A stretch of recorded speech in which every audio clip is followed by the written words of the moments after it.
Good morning! Ngayong umaga gagawa ako ng ensaladang gulay. Yan, meron akong okra.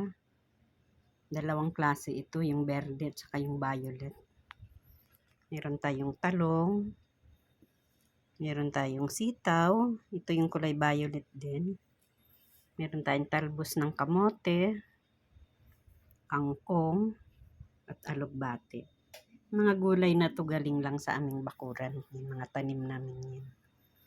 Tapos, meron tayong sibuyas, kamatis, luya, boneless na bagoong, at suka.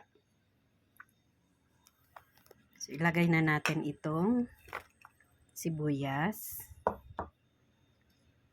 kamatis,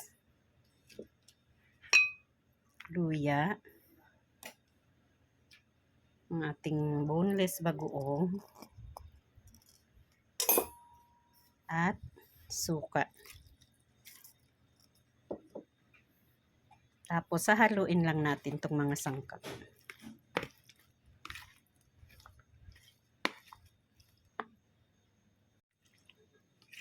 Ayan, halu-haluin lang natin.